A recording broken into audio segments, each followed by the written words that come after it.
Story number 1. Whispers in the Snow, The Vanishing Cabin of Alaska. I never considered myself superstitious. Growing up in the heart of Chicago, surrounded by the relentless noise and ceaseless motion of city life, ghost stories and legends seemed like nothing more than campfire tales meant to spook children on chilly nights. But that winter in Alaska would change everything I thought I knew about reality. My name is Daniel Harris, and I've always found solace in the wilderness. After losing my job and struggling to find my footing, I decided to take up hunting, a way to reconnect with nature and clear my mind. The vast, untamed expanse of Alaska called to me, promising solitude and the thrill of the hunt. Little did I know, it would also introduce me to something far more sinister. It was mid-December when I set out on my solo expedition. Equipped with my trusty rifle, warm gear, and enough supplies to last a week, I ventured deep into the Alaskan wilderness. The snow was thick, blanketing the landscape in pristine white, muffling the sounds of the forest and creating an eerie silence that was both beautiful and unnerving. After 3 days of tracking elusive game and navigating treacherous terrain, I stumbled upon a small cabin nestled between towering pines and partially hidden by the heavy snowfall. It was a quaint, rustic structure, its wooden exterior weathered by time and the elements. Smoke curled lazily from the chimney, and the faint glow of a fire flickered through the windows, a welcome sight in the unforgiving wilderness. Exhausted from the day's hunt, I approached the cabin with a mix of relief and caution. As I stepped inside, the warmth enveloped me, a stark contrast to the biting cold outside. The interior was modest but comfortable, with a stone fireplace, sturdy furniture, and shelves lined with old books and miscellaneous items. It was clear that someone had lived here before, though the absence of recent signs suggested that the cabin had been abandoned for years. In the center of the main room stood a sturdy wooden table, atop which lay a single piece of paper.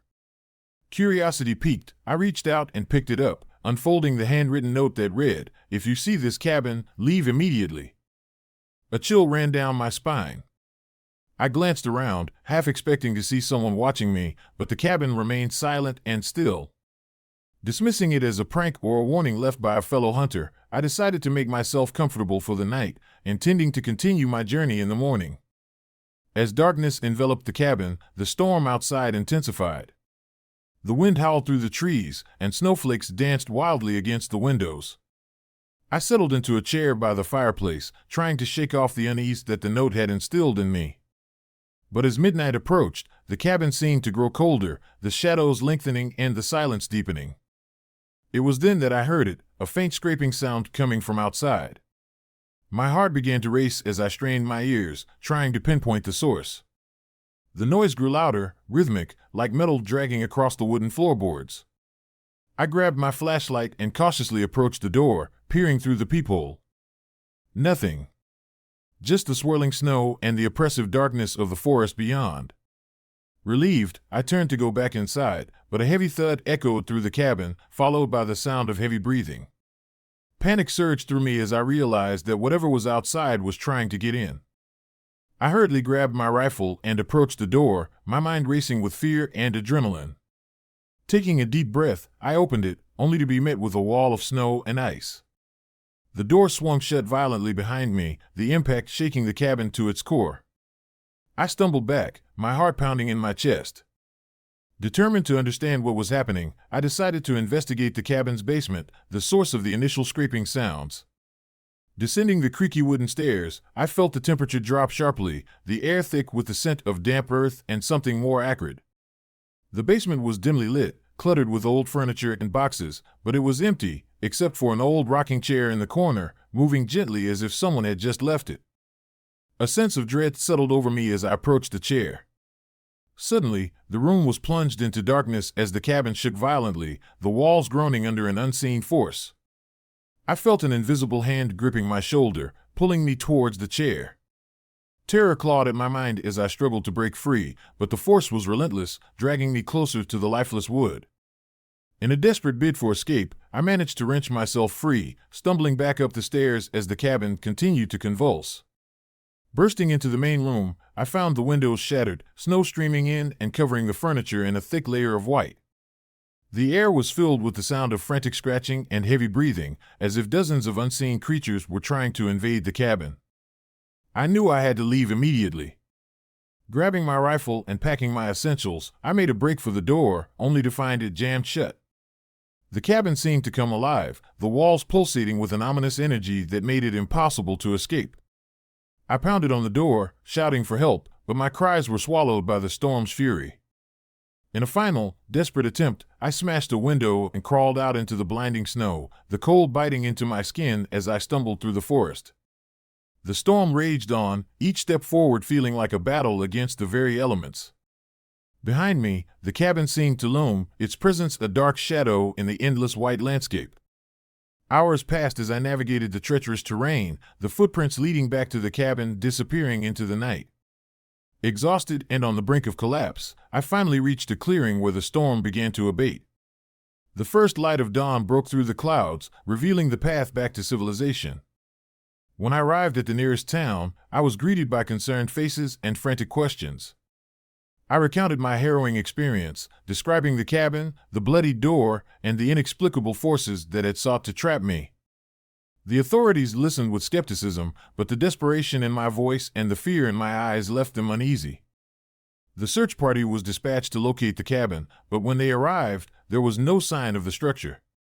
The area was untouched by human presence, the snow pristine and undisturbed, as if the cabin had never existed.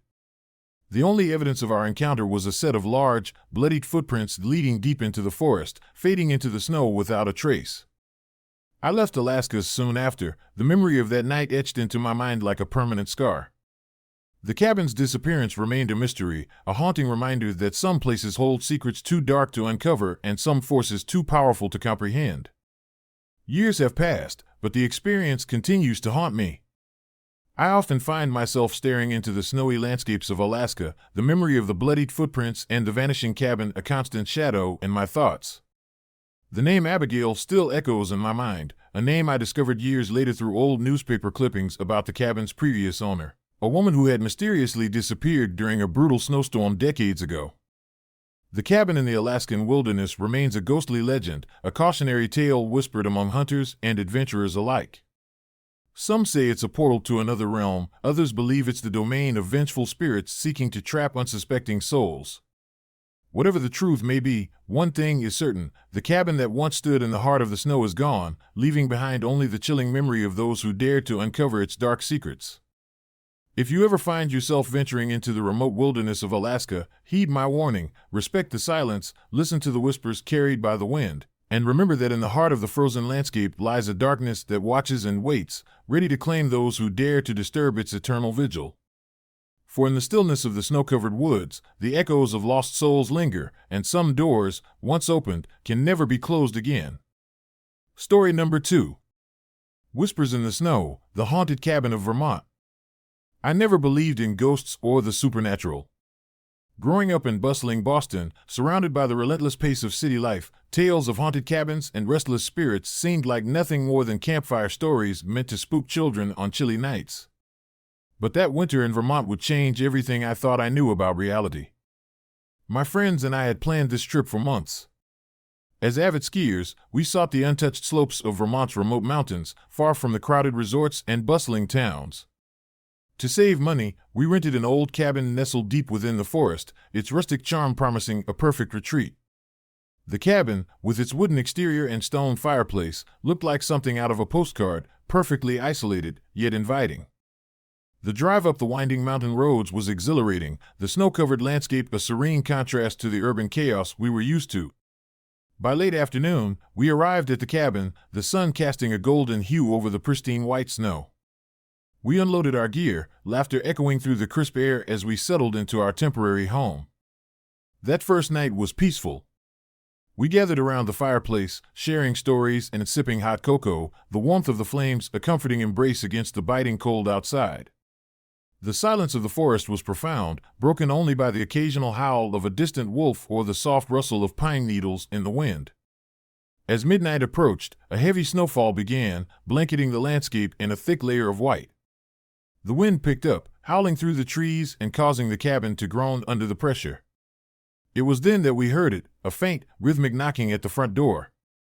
At first, we dismissed it as branches tapping against the window or perhaps an animal seeking shelter.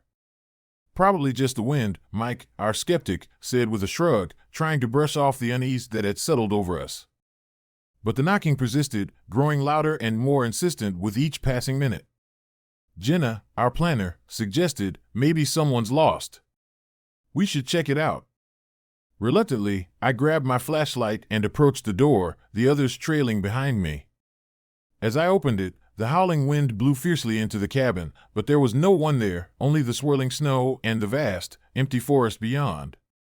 Confused, I looked down and noticed a series of large, muddy footprints leading away from the door and into the woods, then abruptly stopping.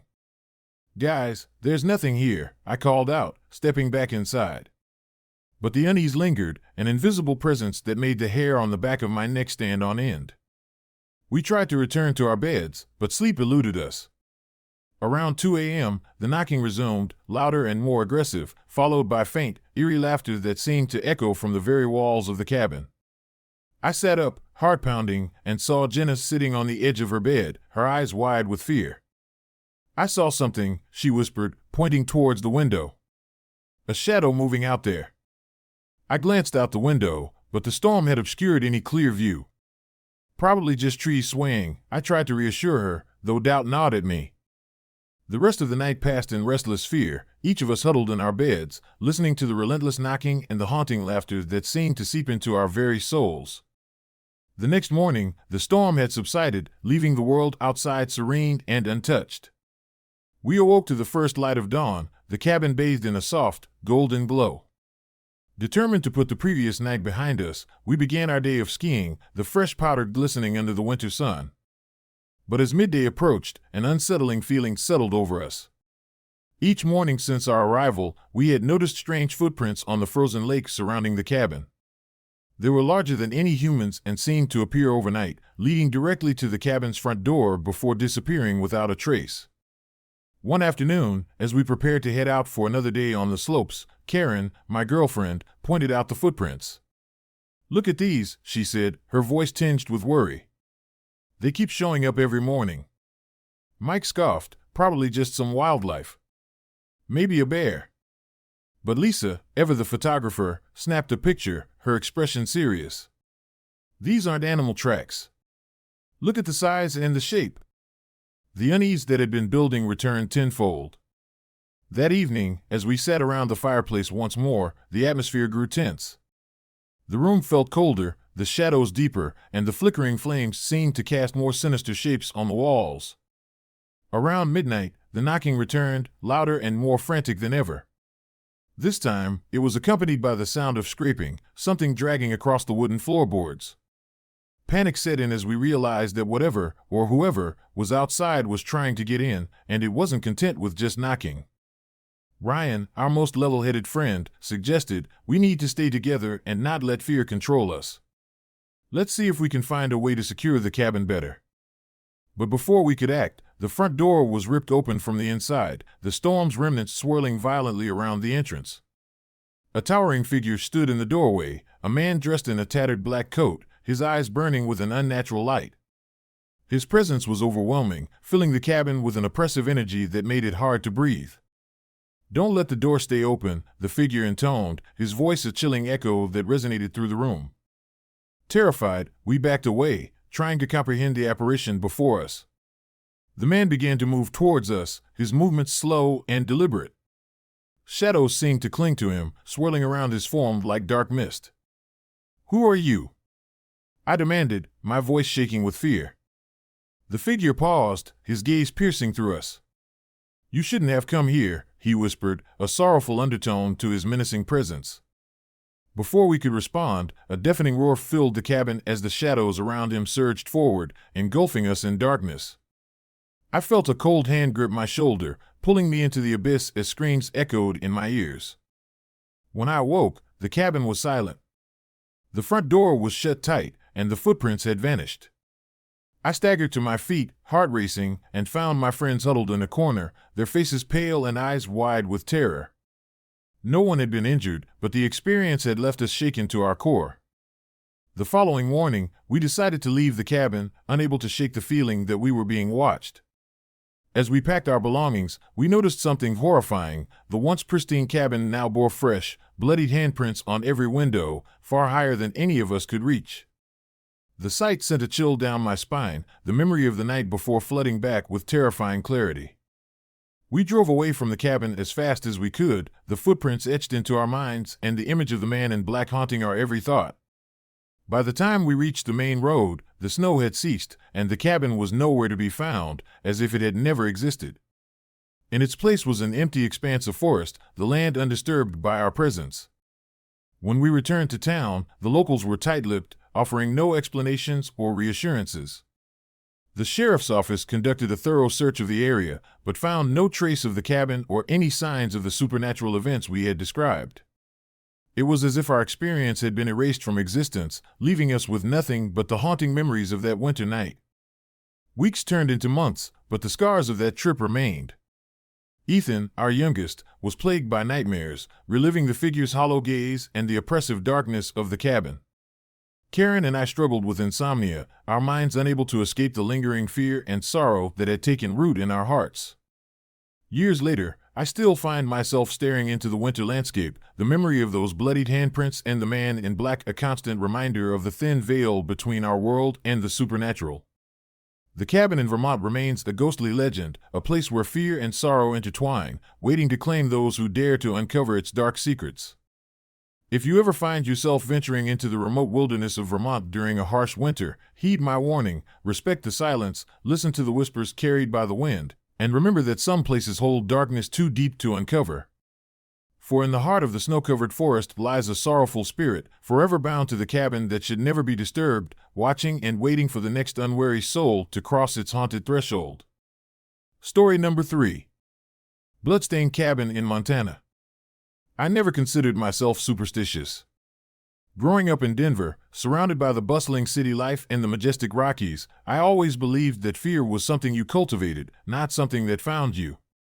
But that belief was shattered one fateful winter when my friends and I ventured into the remote forests of Montana for a weekend of adrenaline-fueled snowboarding. Our group consisted of 5 friends: myself, Ryan, a passionate snowboarder with an insatiable thirst for adventure; Jessica, the level-headed one who often kept us grounded; Mike, the joker whose humor masked a deeper intensity; Lisa, the meticulous planner; and Tom, our fearless leader who thrived on pushing boundaries. We had heard whispers about hidden trails and untouched powder in the Montana wilderness, and we were determined to carve our own path through the snow-covered terrain. The weather forecast had warned us of an impending snowstorm, but the allure of untouched slopes outweighed our caution. By midday, we found ourselves deep within the forest, the trees heavy with snow, the world around us a pristine white expanse. As the sun began to set, casting long shadows across the landscape, we decided to set up camp near a narrow trail that promised the best runs for the next day. The cabin we stumbled upon was small and unassuming, nestled between towering pines and partially hidden by the thick snowfall. It was clear that it hadn't been used in years. Windows were boarded up, the door hanging slightly ajar, and the roof sagged under the weight of the snow. Tom, always eager to explore, insisted we take shelter for the night, citing the worsening weather and our dwindling supplies. Inside, the cabin was cold and damp, the air thick with the scent of mold and decay. We lit a fire in the stone fireplace, the flickering flames providing a semblance of warmth against the biting cold. As we settled in, Mike joked about cabin ghosts and haunted trails, trying to lighten the mood. But his laughter was hollow, the unease we all felt hanging heavy in the air. As night fell and the storm intensified, the howling wind outside became a relentless assault on the cabin's fragile walls. We huddled together, sharing stories and trying to distract ourselves from the eerie silence that enveloped us. It was then that Jessica noticed something odd, a series of dried bloodstains forming crude letters on the far wall. "Don't leave the door open." "Did you guys see this?" she asked, her voice tinged with fear. We all turned to look, the sight sending a shiver down our spines. Ryan, ever the skeptic, scoffed at the marks. "Probably just someone spilled something. No big deal." But as the night wore on, the feeling of unease only grew. The storm outside showed no signs of abating, and the cabin seemed to groan under the weight of the relentless snow. Around midnight, the first sound we heard was a soft knocking at the door. At first, we dismissed it as the wind playing tricks on us, but the knocking continued, growing louder and more persistent. Tom, determined to prove there was nothing to fear, grabbed a flashlight and approached the door. "I'll check it out," he declared, pushing the door open wide to let the wind blow in. The gust of cold air made us all wince, and we watched as Tom peered into the darkness beyond. There was nothing there, no one in sight, just the swirling snow and the dense forest. Reluctantly, he shut the door and returned to the group, trying to brush off the incident. "Just the storm getting stronger," he said, though his voice lacked conviction. The rest of the night passed uneventfully, but the knocking resumed just as the clock struck 2. This time, it was accompanied by the faint sound of scraping, something dragging across the wooden floorboards. Panic began to set in as we realized that whatever, or whoever, was outside was trying to get in. Ryan, trying to keep everyone calm, suggested, "Maybe it's an animal stuck outside. Let's not open the door again." But the fear in our eyes was unmistakable, the once ridiculous jokes now replaced by silent terror. As the hours dragged on, the knocking turned into heavy pounding, the force of it making the cabin tremble. We huddled together, each of us silently praying for the storm to pass. In the early hours of the morning, exhausted and on edge, Jessica suddenly screamed. We turned to see her pointing towards the window. There, etched into the thick ice of the glass, were large, bloodied handprints. They were too high for any human to reach, their grotesque shape hinting at something far more sinister. "Who's out there?" Mike demanded, his bravado faltering under the weight of our collective fear. There was no answer, only the relentless storm outside. Desperate for answers, Tom decided to investigate further. He grabbed his coat and ventured out into the blinding snow, the howling wind making it nearly impossible to see. Minutes felt like hours as he trudged through the thickening storm, the knocking at the door a relentless reminder of the danger we faced. When he finally returned, his face was ashen, his eyes wide with terror. "One of us isn't here," he whispered, the words sending a chill down our spines. Before we could react, the power surged, the cabin plunged into darkness as the storm reached its peak. We scrambled to find our flashlights, the fear of the unknown gripping us tightly. Suddenly, a loud crash echoed through the cabin, the sound of the door being ripped open from the inside. We watched in horror as a towering figure emerged, its presence dark and foreboding. It stood at least 8 feet tall, clad in tattered black robes that billowed in the wind. Its eyes burned with a malevolent light, and its mouth twisted into a grotesque smile that revealed rows of razor-sharp teeth. "You shouldn't have opened the door," it intoned, its voice a guttural growl that reverberated through the cabin. Ryan, attempting to stand his ground, stammered, "What do you want from us?" The creature's gaze settled on us, its eyes glowing brighter as it moved closer. "Abigail," it whispered, the name sending shivers down our spines. "You shouldn't have disturbed her peace." Before we could react, the creature lunged, its speed belying its massive frame. In the chaos that ensued, one of our group, Mike, was pulled into the darkness, his screams swallowed by the storm. The remaining 4 fled in terror, the cabin's malevolent presence chasing us through the blinding snow. We ran for what felt like hours, the storm showing no mercy as we navigated the treacherous terrain. But no matter how far we went, the forest seemed to close in on us, the path leading us back to the cabin's haunting embrace. Exhausted and desperate, we stumbled through the snow, the memory of Mike's disappearance fueling our fear. As dawn broke, the storm finally began to subside, revealing a landscape transformed by the night's horrors. We found ourselves back at the cabin, our hearts pounding and breaths ragged. But when we looked around, the cabin had vanished without a trace, leaving only the untouched snow and the eerie silence of the forest. Confused and broken, we trudged through the snow-covered woods, searching for any sign of help. The sun climbed higher, the light revealing the devastation of the night before.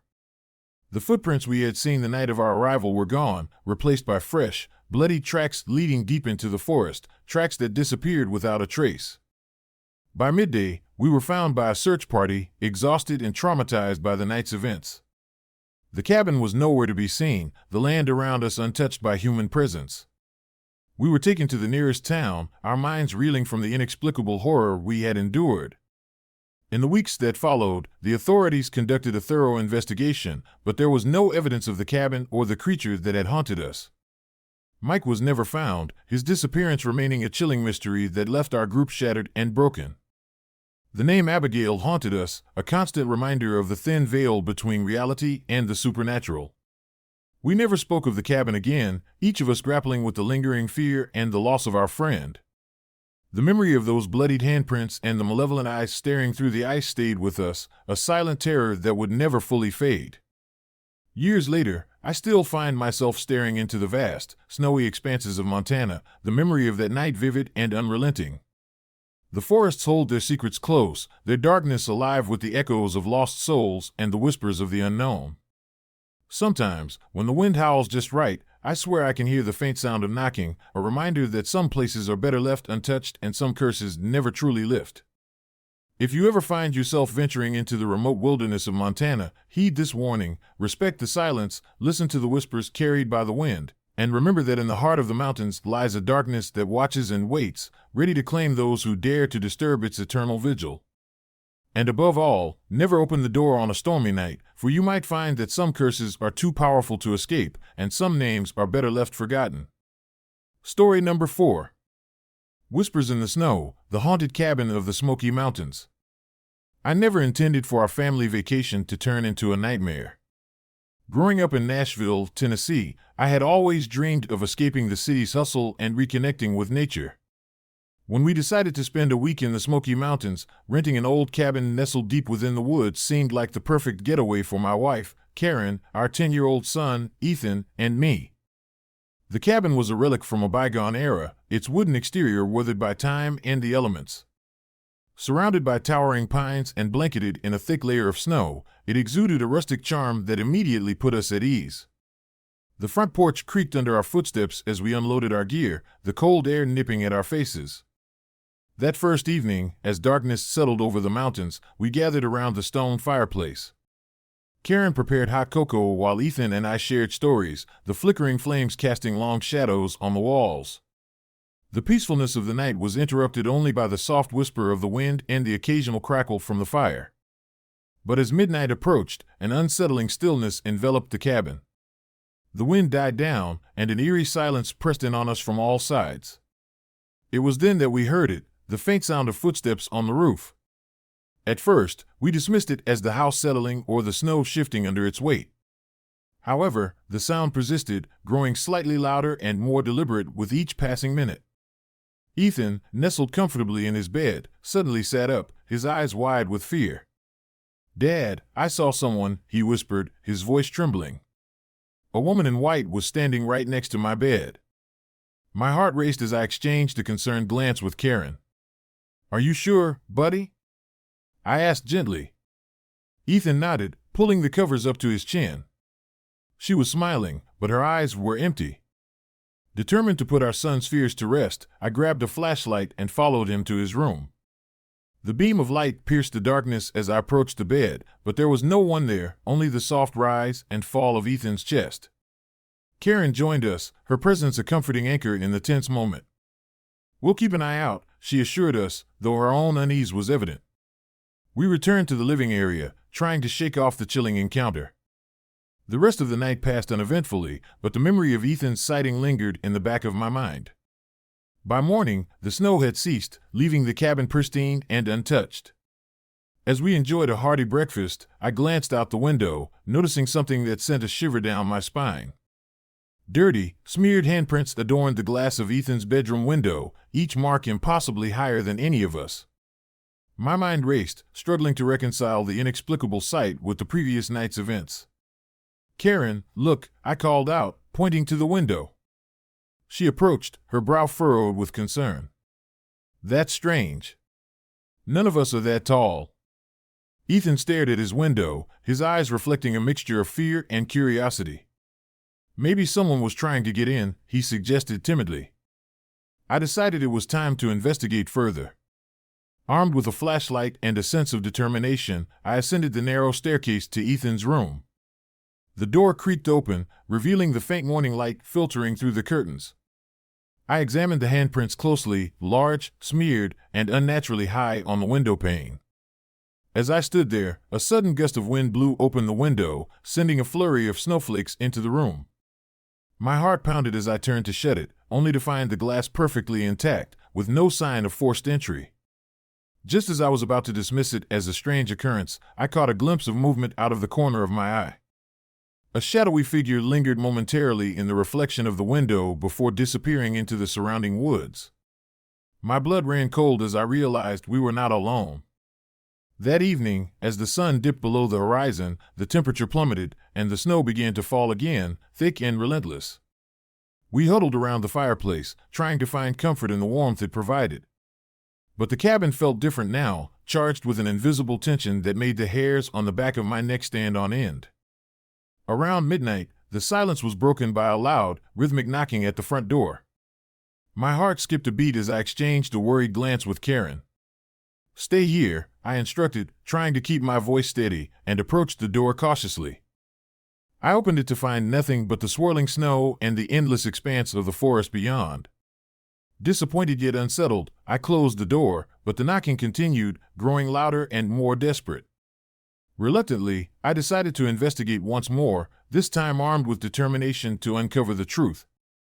As I stepped outside, the snowstorm intensified, the flakes whipping around me with ferocious speed. The knocking seemed to emanate from the roof, the sound echoing through the desolate landscape. I scanned the area, but the thick snowfall obscured any sign of movement. Suddenly, a blinding flash of lightning illuminated the sky, and in that brief moment of light, I saw her, a woman in white, her long hair flowing and eyes glowing with an unnatural light.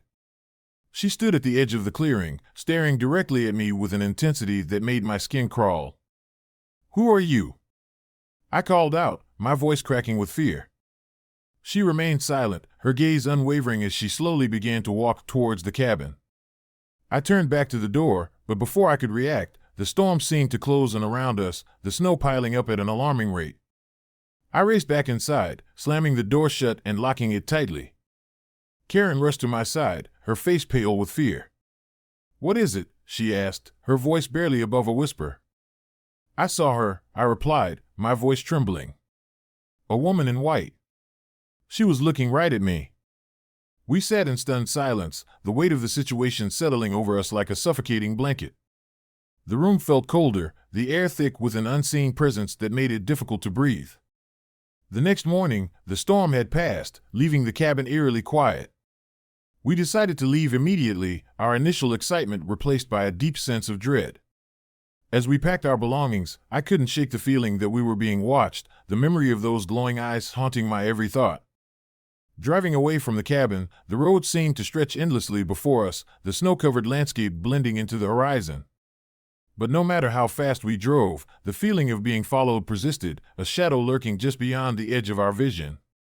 As dawn broke, the sun cast its first light over the mountains, and we finally reached the safety of the nearest town.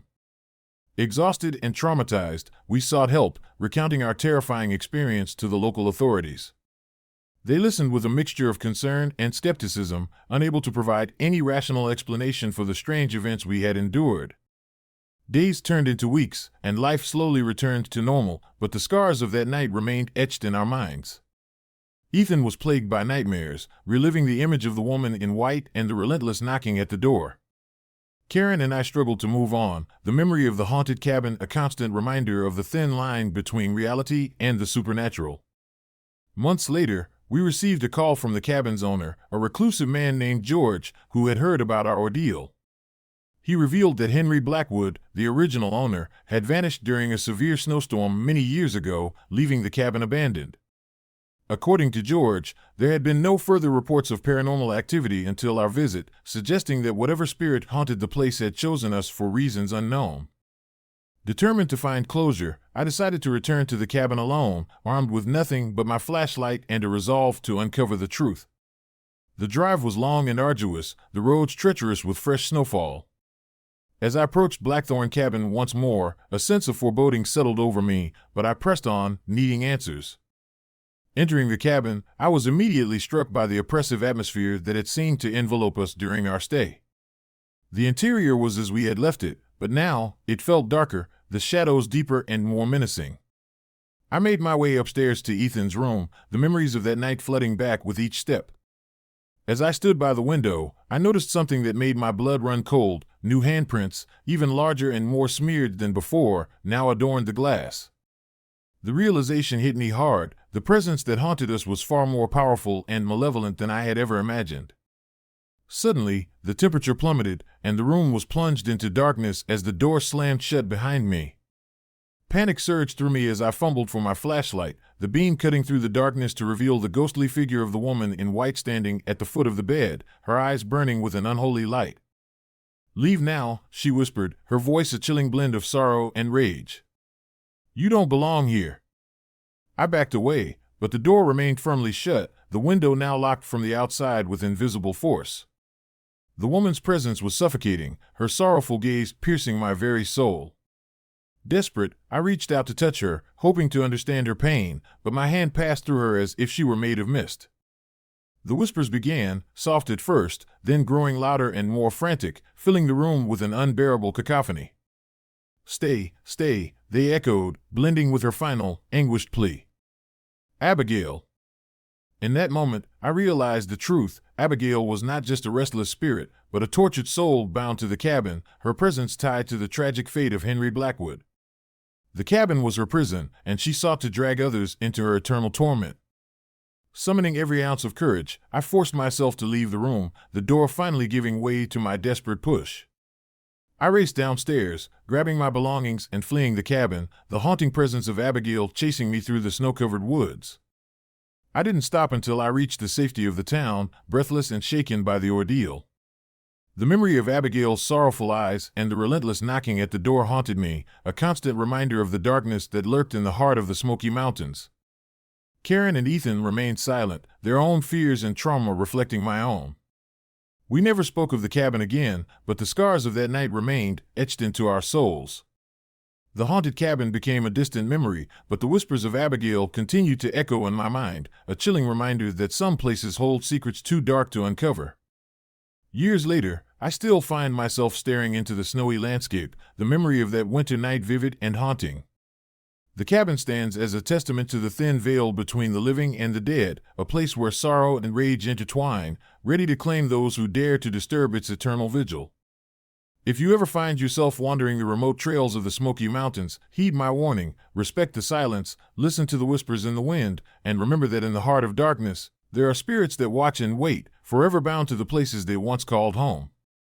For in the cold embrace of the winter night, the eyes of the lost and the damned still watch, ready to ensnare those who dare to venture too far into their haunted realm.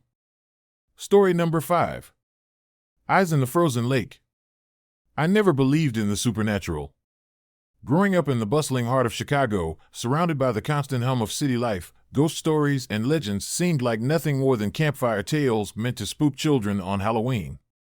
But that belief was shattered the winter my wife, Laura, and I decided to spend our honeymoon in the remote wilderness of Minnesota. After a whirlwind wedding, we craved tranquility and a chance to reconnect away from the chaos of our everyday lives. We rented a cozy cabin nestled on the shores of Lake Superior, a vast expanse of frozen water that stretched out before us, framed by towering pines and blanketed in pristine snow. The cabin was rustic but comfortable, with a stone fireplace, thick wooden walls, and large windows that offered breathtaking views of the icy lake. The first few days were idyllic. We spent our time exploring the snowy trails, skating on the frozen lake, and enjoying the serenity that only such isolation could provide. Each morning, we awoke to the soft glow of sunrise reflecting off the ice, the world outside hushed and still under a thick blanket of snow. But as the days turned into weeks, subtle changes began to unsettle us. Each morning, we noticed strange footprints appearing on the ice surrounding the cabin. At first, they were small and seemingly innocuous, but as time went on, the footprints grew larger and more defined. Despite the absence of any other people in the vicinity, the footprints seemed to be leading directly to our cabin and then vanishing without a trace. Laura laughed it off one morning, blaming it on wildlife or perhaps the wind. "Maybe a bear decided to take a stroll," she joked, though her eyes betrayed a flicker of unease. I tried to join her in levity, but a nagging sense of dread lingered in the back of my mind.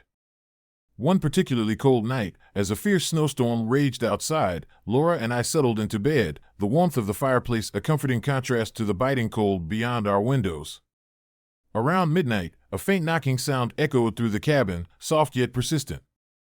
At first, we thought it was the wind, but the rhythm was too deliberate, too intentional to be mere weather. Probably just the wind again, Laura whispered, pulling the blankets tighter around us.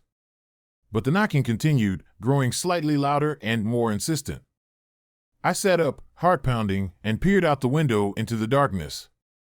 The snowstorm obscured any clear view, but in the midst of the swirling white, something caught my eye, a pair of bright blue eyes staring directly at our cabin from the center of the frozen lake. The eyes were unnaturally vivid, glowing with an otherworldly light that seemed to pierce through the darkness. "Laura, look," I whispered, pointing towards the window. She followed my gaze, her face paling as she took in the sight. Who are you?" I called out, my voice trembling with a mix of fear and disbelief. There was no response, only the intense gaze of those eerie blue eyes watching us silently. The knocking ceased abruptly, replaced by an oppressive silence that pressed in on us from all sides. Laura clutched my hand, her knuckles white with tension. "We need to stay calm," she said softly, though her voice quivered with fear. The rest of the night passed in restless unease, the image of those glowing eyes burned into our minds. As dawn broke, the storm subsided, and the first light of day revealed the full extent of the strange footprints surrounding our cabin. They led from the shore directly to the front door, then faded into the snow, as if they had never existed. Determined to uncover the truth, I decided to investigate. Bundled in heavy winter gear, I trudged through the snow towards the center of the lake, following the trail of footprints.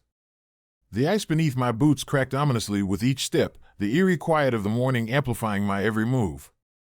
Reaching the middle of the lake, I knelt down and examined the footprints closely. They were unlike any animal tracks I had ever seen, human, but distorted, larger than any man I knew. My mind raced with possibilities, each more unsettling than the last. Suddenly, a piercing howl shattered the silence, a sound that seemed to come from the very depths of the frozen lake. My heart raced as I scrambled to my feet, the haunting cry echoing in the vast emptiness around me. I turned to head back, but the path I had taken had vanished, replaced by a smooth expanse of ice that offered no sign of the footprints. Panic surged through me as I realized I was trapped, the frozen landscape stretching endlessly in every direction. Desperately, I tried to retrace my steps, but the ice held no memory of my passage, the footprints and trails erased as if by some invisible hand. Back at the cabin, Laura paced the room, her worry palpable. "Are you okay?" she called out, but I couldn't find the words to respond. The storm had taken my sense of direction, and the haunting image of those blue eyes gnawed at my sanity. Hours turned into an agonizing night as I wandered the frozen expanse, the howls of unseen creatures haunting my every step. The moon hung high in the sky, casting a ghostly glow that seemed to illuminate the darkness within my own mind. I felt as though the lake itself was alive, its icy surface a mirror to my deepest fears. Just as hope began to fade, a distant light flickered on the horizon, a beacon of salvation cutting through the darkness. Summoning every ounce of strength, I trudged towards it, the snow crunching under my boots, the oppressive cold biting at my skin. As I drew closer, the light revealed itself to be a small, isolated cabin similar to ours, a solitary beacon in the vast wilderness. Relief washed over me as I approached the door, knocking frantically for help. The door swung open, and an old man greeted me, his eyes reflecting the same eerie blue glow I had seen on the lake. "Come in," he said softly, his voice carrying a weight of ancient sorrow. Inside, the cabin was warm and inviting, a stark contrast to the frozen nightmare outside. The old man offered me a seat by the fire, and I began to recount my harrowing experience. He listened intently, nodding with understanding. "You've encountered the spirit of Abigail," he explained, his voice tinged with sadness. "She was a young woman who lost her life in a tragic accident on this very lake years ago. Her spirit is bound to the ice, forever searching for something she can never find." Tears welled up in my eyes as the pieces of the puzzle fell into place. "Is there a way to help her?" I asked, desperate for any chance to end her torment. The old man shook his head. "Some spirits are too deeply entwined with the land to be freed. The only thing we can do is respect her presence and leave the rest to time." With a heavy heart, I thanked him and made my way back to my cabin, the dawn breaking in the first rays of sunlight melting the ice away. As I approached, the footprints had vanished, and the lake was calm once more. The memory of Abigail's haunting eyes lingered, a reminder of the thin veil between our world and the supernatural. The following morning, the police arrived to find the cabin empty, the snow undisturbed except for the signs of our departure. Laura and I were found nearby, our faces pale and our minds blank, unable to recall the events of the previous night beyond the name Abigail. The only evidence of our ordeal was the bloodstained windshield, a silent testament to the horrors that had unfolded on that frozen lake. We left Minnesota soon after, the haunting experience leaving us with scars that time could never fully heal. Laura and I struggled to move on, the memory of those blue eyes and the endless, unforgiving ice a constant shadow in our lives. The name Abigail became a haunting reminder of the thin line between courage and foolishness, love and loss. Years have passed since that fateful winter, but the echoes of that night still resonate within me. Sometimes, when the wind howls through the trees or the moon casts a ghostly glow over a frozen lake, I catch a glimpse of those bright blue eyes, staring back at me from the depths of the unknown. The memory of Abigail's sorrowful presence remains a chilling reminder that some places hold secrets too dark to uncover and that the spirits of the past are never truly at rest. If you ever find yourself wandering the remote wilderness of Minnesota in the dead of winter, heed my warning, respect the silence, listen to the whispers in the wind, and remember that in the heart of the frozen lake lies a sorrowful spirit, forever bound to the ice, waiting to claim those who dare to disturb her eternal vigil. Story number 6. Haunted Shadows at Blackwood Cabin. I never believed in curses or haunted places. Growing up in the bustling city of Boston, surrounded by skyscrapers and the relentless pace of urban life, the idea of encountering something supernatural seemed relegated to the pages of horror novels. But that winter night in rural Maine shattered my skepticism and left me questioning everything I thought I knew. After the sudden loss of my wife 2 years ago, I sought solace in solitude. The city, with its incessant noise and memories, became unbearable. I decided to purchase Blackwood Cabin, a secluded retreat nestled deep within the snow-covered forests of Maine. The cabin, once owned by a man named Henry Blackwood, had stood abandoned for decades after Henry mysteriously vanished during a severe snowstorm. Locals whispered tales of the cabin being cursed, but I dismissed them as mere folklore meant to scare off curious souls. The drive to Blackwood Cabin was long and arduous, the roads barely visible under the heavy snowfall. As I approached the cabin, the wind howled through the trees, and the full moon cast an eerie glow over the landscape. The cabin stood solitary amidst the vast expanse of white, its windows dark and uninviting, the wooden structure weathered by time and the elements. Determined to prove that there was nothing to fear, I unpacked my belongings and settled into the cozy interior. The cabin was quaint, with a stone fireplace, rustic furniture, and shelves lined with old books. It exuded a sense of warmth and history, a stark contrast to the cold, unforgiving wilderness outside. That first night was peaceful. I sat by the fireplace, sipping hot tea and reflecting on my decision to isolate myself from the world. The silence was profound, broken only by the occasional crackle of the fire and the distant sound of snowflakes falling. Exhausted from the journey, I drifted into a deep, restful sleep. Around midnight, the tranquility was shattered by a faint, rhythmic knocking at the front door. Startled, I sat upright, my heart pounding in my chest. Probably just the wind, I muttered to myself, trying to convince my racing mind. But the knocking persisted, growing louder and more insistent with each passing minute. Gathering my courage, I grabbed a flashlight and cautiously approached the door. The wooden planks creaked under my weight as I opened it, half expecting to see a wandering traveler seeking shelter. But there was no one there, only the endless expanse of the snow-covered forest. Instead, I noticed muddy footprints leading away from the door and into the dense woods, the prints disappearing into the darkness. Confused and uneasy, I closed the door and locked it firmly. Maybe it's just an animal, I told myself, trying to brush off the incident. Yet, the unease lingered, an invisible presence that seemed to watch me from the shadows. The following night, as the wind howled outside, I decided to leave the cabin early in the morning to clear my mind. The snow had stopped, leaving the world outside eerily quiet. As dawn broke, I made my way to the basement to retrieve some old photographs of Henry Blackwood, hoping to understand more about the cabin's history. Descending the creaky wooden stairs, I felt a chill run down my spine. The basement was cold and damp, the air thick with the scent of mildew.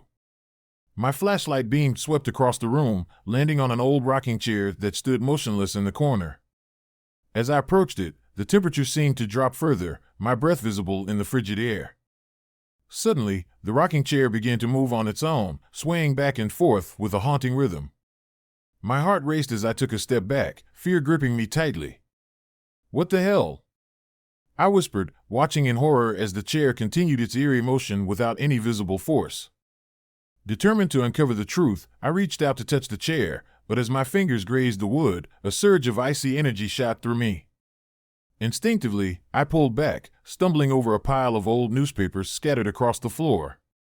One headline caught my eye: "Local man vanishes during snowstorm, cabin left abandoned." A realization dawned on me: Henry Blackwood had never been found, and his disappearance had left the cabin shrouded in mystery and fear. The thought sent shivers down my spine, the weight of the cabin's dark history pressing in on me. That night, as I lay in bed, the silence returned, but so did the knocking. This time, it was accompanied by faint, sorrowful whispers that seemed to echo through the walls. "Help me! Abigail!" The voice called out, a name that sent chills down my spine. Gathering every ounce of courage, I grabbed my flashlight and ventured into the basement once more. The knocking had ceased, replaced by the eerie whispers that seemed to emanate from the walls themselves. As I approached the old rocking chair, the whispers grew louder, the name Abigail repeated over and over. Suddenly, a cold gust of wind blew through the basement, extinguishing my flashlight and plunging me into darkness. Panic surged through me as I fumbled to turn it back on, but the light remained stubbornly off. In the darkness, I felt a presence, a cold, invisible hand gripping my shoulder, pulling me towards the chair. "Let me go!" I screamed, trying to break free from the unseen force. But the grip only tightened, dragging me closer to the rocking chair. In the dim glow of my phone's flashlight, I saw a faint, ghostly figure of a woman in a flowing white dress, her face pale and eyes hollow. She stared at me with an expression of deep sorrow and longing.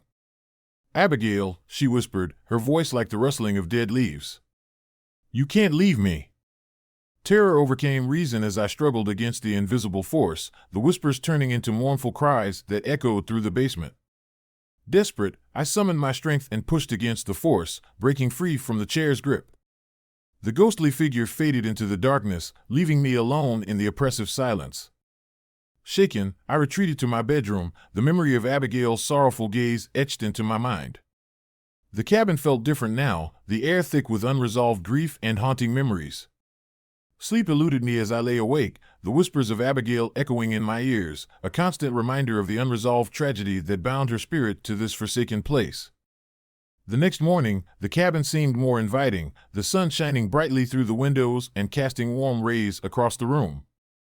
I decided it was time to leave, to escape the lingering presence that had made my nights unbearable. Packing my belongings, I bid farewell to Blackwood Cabin, hoping to find peace in the outside world once more.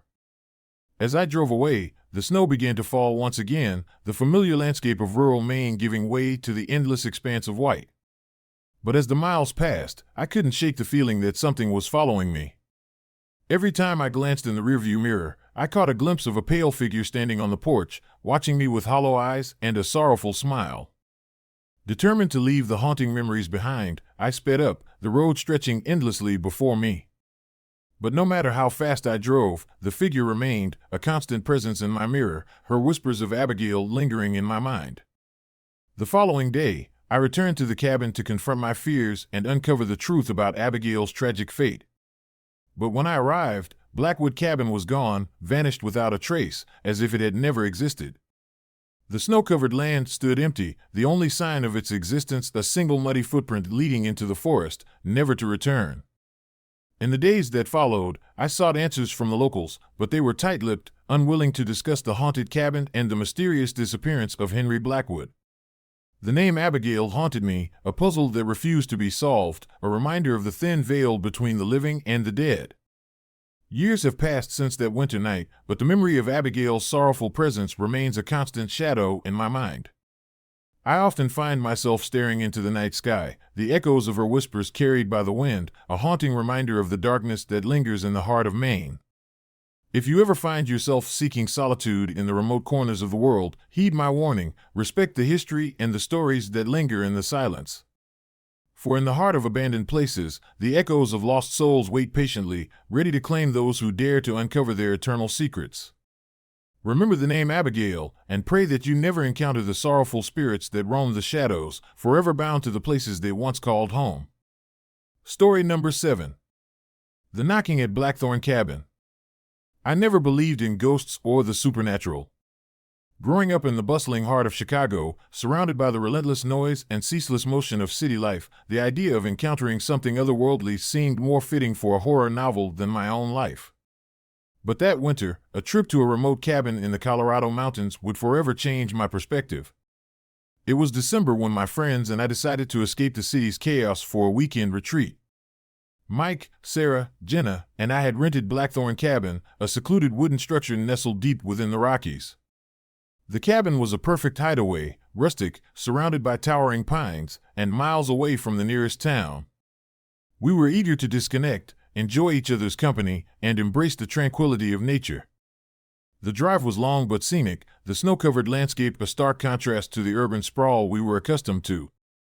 As we approached the cabin, the sun began to set, casting an orange glow over the pristine white snow. We unloaded our gear, laughter echoing through the crisp air as we settled into our temporary home. That first night was peaceful. We gathered around the fireplace, sharing stories and sipping hot cocoa, the warmth of the fire a comforting presence against the chill of the night. The silence outside was profound, broken only by the occasional howl of a distant wolf or the soft whisper of the wind through the trees. But as midnight approached, an unsettling stillness descended upon the cabin. The wind ceased, and an eerie silence enveloped the surroundings. It was then that we heard it, a gentle, rhythmic knocking at the front door. At first, we thought it was a branch tapping against the window or perhaps an animal seeking shelter. Mike chuckled nervously. "Probably just a raccoon or something," he said, trying to brush off the unease. However, the knocking persisted, growing slightly louder and more insistent. Jenna, ever the curious one, suggested, "Maybe someone lost and needs help. I'll check it out." With a hesitant nod, I handed her a flashlight, watching as she approached the door cautiously. She opened it to find nothing but the vast, empty snowfield stretching out before her. No one was there, only the footprints leading away from the door into the dense forest. Confused, Jenna stepped outside, her breaths visible in the cold air. "Guys, there's nothing here," she called back, returning to the warmth of the cabin. We exchanged puzzled looks, the initial assumption of an animal visitor now replaced with something more enigmatic. As the night wore on, the knocking ceased, replaced by an eerie silence that seemed to press in on us from all sides. We tried to shake off the unease, but sleep eluded us, each of us lying awake with thoughts racing and imaginations running wild. Around 2 a.m., the silence was shattered by a loud, forceful banging at the door, far more aggressive than before. Startled, we sat up, adrenaline surging through our veins. Mike grabbed the flashlight, his hand trembling slightly as he approached the door once more. "Stay back," he warned, but curiosity and fear propelled him forward. He opened the door, and once again, there was no one there, only the footprints leading into the woods, deeper than before, as if beckoning us to follow. Before any of us could react, the door slammed shut with a force that rattled the entire cabin, plunging us back into darkness. Terrified, we huddled together, trying to make sense of the inexplicable events. It was Jenna who suggested we review the security camera footage we had set up earlier that day. Retrieving the laptop from the living room, we huddled around the screen, the flickering images casting ghostly shadows on our faces. The footage was grainy, but clear enough to see Jenna opening the door and stepping outside. Moments later, the camera captured a fleeting glimpse of a tall figure cloaked in black, standing motionless among the trees. Its face was obscured by shadows, but its presence was undeniably ominous. As the figure moved closer, its eyes seemed to glow faintly in the dark, a cold, piercing stare that sent chills down our spines. Before we could process what we were seeing, the camera went dark, the power cut off as if someone had tampered with it deliberately. We stared at the screen in horror, the realization dawning that whatever, or whoever, was haunting Blackthorn Cabin was not just an animal visitor. The following night, our fears materialized. Around midnight, the gentle knocking returned, this time accompanied by faint, unsettling whispers that seemed to echo from the walls themselves. The atmosphere inside the cabin grew heavy, the temperature dropping abruptly despite the heater running at full blast. Desperate for answers, we decided to confront whatever was tormenting us. Armed with flashlights and a newfound resolve, we ventured outside, following the trail of footprints deep into the forest. The woods were dense, the snow muffling our footsteps as we moved cautiously through the trees. After what felt like an eternity, we stumbled upon a clearing illuminated by the pale moonlight. In the center stood a large, twisted tree, its branches reaching out like skeletal fingers. Beneath it lay a peculiar wooden statue, a woman in a flowing dress, her face twisted into a grotesque smile, frozen in time. The sight of it sent a wave of dread through us, the oppressive atmosphere almost tangible. As we approached the statue, the air grew colder, the whispers turning into audible chants that reverberated through the clearing. The ground beneath our feet seemed to pulse with an unseen energy, and the statue began to emit a faint, ethereal glow. Suddenly, the figure of a man materialized beside us, tall and imposing, clad in a black cloak. His presence was commanding, his eyes devoid of any warmth or humanity. "Why are you here?" he demanded, his voice echoing with an otherworldly resonance. Before we could respond, the man lunged at us, his movements swift and predatory. Panic surged through us as we scattered in different directions, the sounds of his pursuit echoing through the forest. I ran as fast as I could, the oppressive darkness pressing in on me, every step fueled by sheer terror. I tripped over a root, falling to the snowy ground, gasping for breath as the man loomed over me. His eyes glowed brighter, and his smile widened into a terrifying grin. "Abigail," he whispered, his voice a haunting melody that sent shivers down my spine. Summoning every ounce of strength, I pushed myself up and sprinted towards the trail we had taken, not daring to look back. The sounds of pursuit faded as I burst out of the forest, running blindly towards the safety of our car. As I fumbled with the keys, my hands shaking uncontrollably, I heard a final, blood-curdling scream echo through the night. The engine finally roared to life, and I slammed my foot on the accelerator, tearing away from the clearing. The snow-covered road blurred past as I sped towards the headlights of a nearby town, the horrors of Blackthorn Cabin fading into the distance. The next morning, the local authorities found the cabin completely empty, the footprints leading into the forest disappearing without a trace. When they searched the area, there was no sign of us or the mysterious man. The only evidence was the blood-stained windshield of our car and the lingering sense of unease that still haunted my dreams. Months passed, but the memory of that night remained etched in my mind. Megan and I tried to move on, but the experience left us scarred, the name Abigail echoing in our minds like a dark refrain. The cabin was never rented again, and the legend of Blackthorn Cabin grew, a cautionary tale of the darkness that lurks in the remote corners of the world. Years later, I still hear the whispers when the wind blows through the city streets, a haunting reminder of the night I faced the unknown and barely survived. The shadows of that winter night in Colorado continue to follow me, a constant reminder that some mysteries are best left unexplored, and some doors are better left unopened.